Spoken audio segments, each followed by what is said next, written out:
quick recap of where we left off. The position of the Fatiha. The debate as to whether it was the first revelation.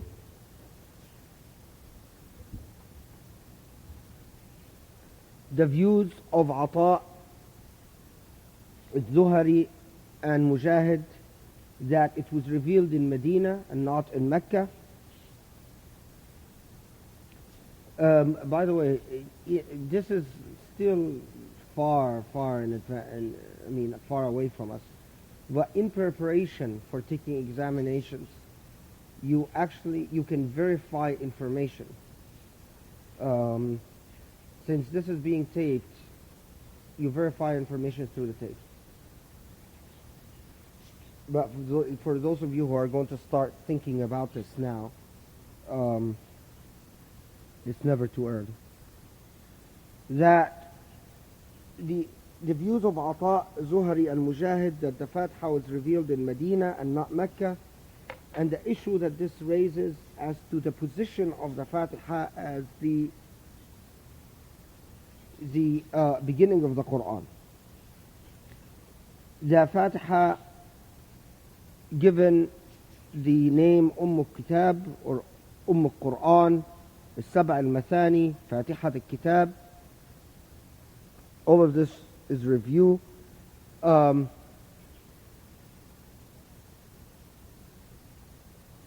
question being, does it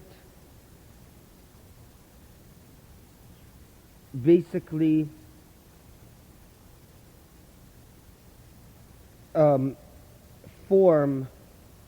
the opening of the gate, or the essential opening, a priori opening to the rest of the Qur'an?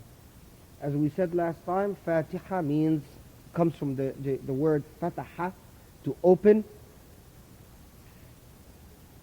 Fath being the notion of enlightenment,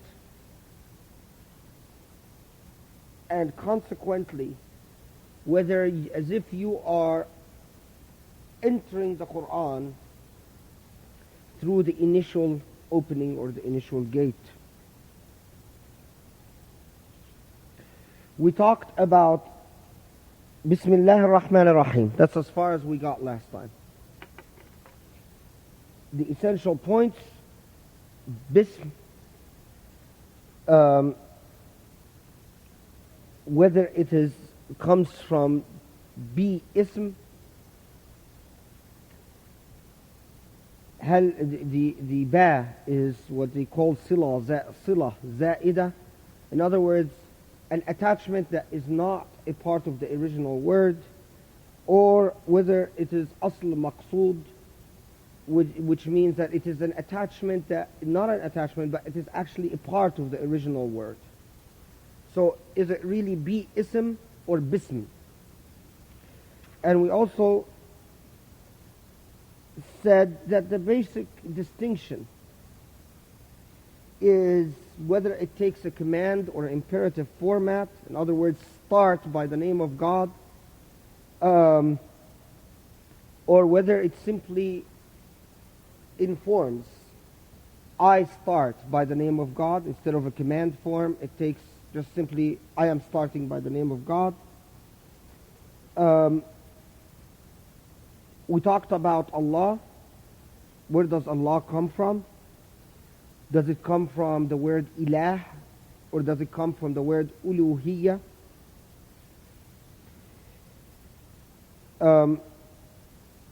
We drew the connection between ilah and the word walah. Walah is to be in a state of infatuation, while uluhiyya means ibadah. Ibadah means worship. So we also discussed whether Allah is a proper name or a descriptive name. Does Allah basically a proper name that doesn't have any descriptive aspect to it, or whether Allah is extracted from a descriptive aspect such as ilah or uluhiyah. This is ism zat, ism alam zat, or ism mushtaq. That's the Arabic for it. And if you say that it is ism mushtaq, it is an extracted name, not a proper name, then you have two views, ilah or uluhiyah. Start by the name of Allah. I told you that in my view that it is an extracted name, and it connotes the idea of I start by the name of that I long for. Allah being an extracted name, extracted from the idea of longing and infatuation.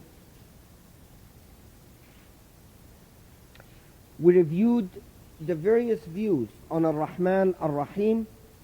We talked about 5 views, 1, 2, 3, 4, and 5, without going into the details of what they were. The 4th view, that of Ibn Qayyim, and the 5th view, that of Muhammad Abdu, and others are the ones that detained us the longest.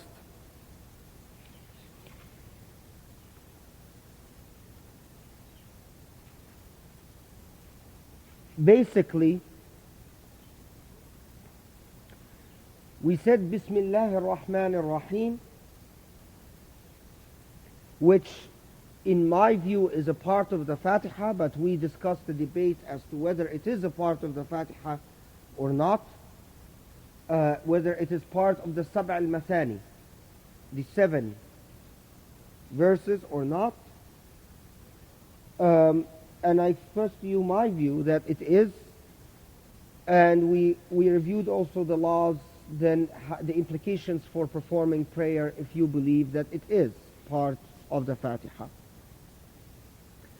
But basically, Bismillah ar-Rahman ar-Rahim then has the meaning by the name of that which I long for,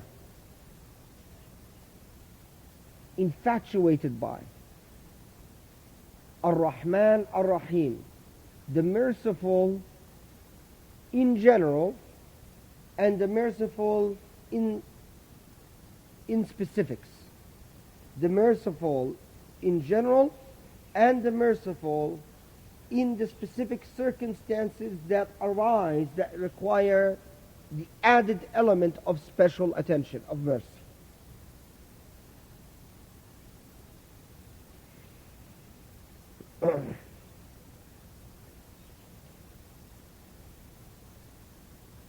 If you, and since we said that the purposes of these halaqas is mostly jihad in-nafs,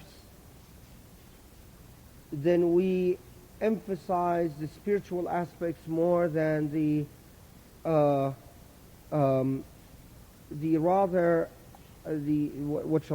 cold harshness of information. In halaqas where you are actually training, very little time is spent on emphasizing the spiritual, because it is assumed you already have attained that by the time you get to that level, and only the information is emphasized and the intellectual understanding.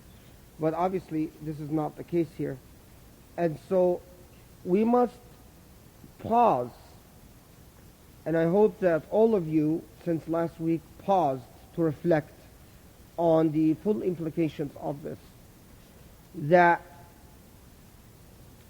you are starting out not only the Fatiha, but you are starting the Qur'an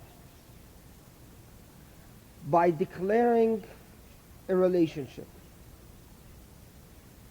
declaring not just a commitment, but sort of recognizing, acknowledging the existence of an interactive dynamic that is to shape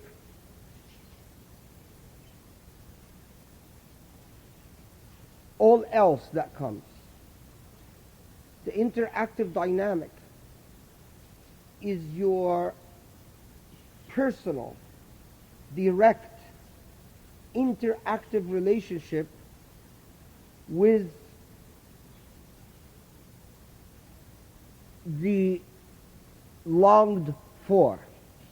That is why so many Sufis emphasized the connotation of love and beloved in the word Allah. The Sufis, which tended to generally, the Sufis had actually a lot of Sufis, I can't generalize, say all Sufis, but many Sufis insisted that Allah is an ism, that a proper name, and at the same time it was ism mushtaq, an extracted name, a descriptive name. And how is that? Is a name could be in itself descriptive, but at the same time it's a proper name. So when you say, for example, jihad, it is an extracted name, there's no question. From juhd, jahada. But at the same time, it's a proper name. At the same time, it describes a jihad. In other words, a person, a proper person. So, particularly the Sufi scholars emphasize that Allah is both a proper name and a descriptive name. And said in that this duality in function or duality in nature of the name Allah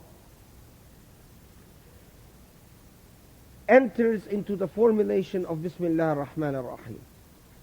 By the name of the proper name of that specific being,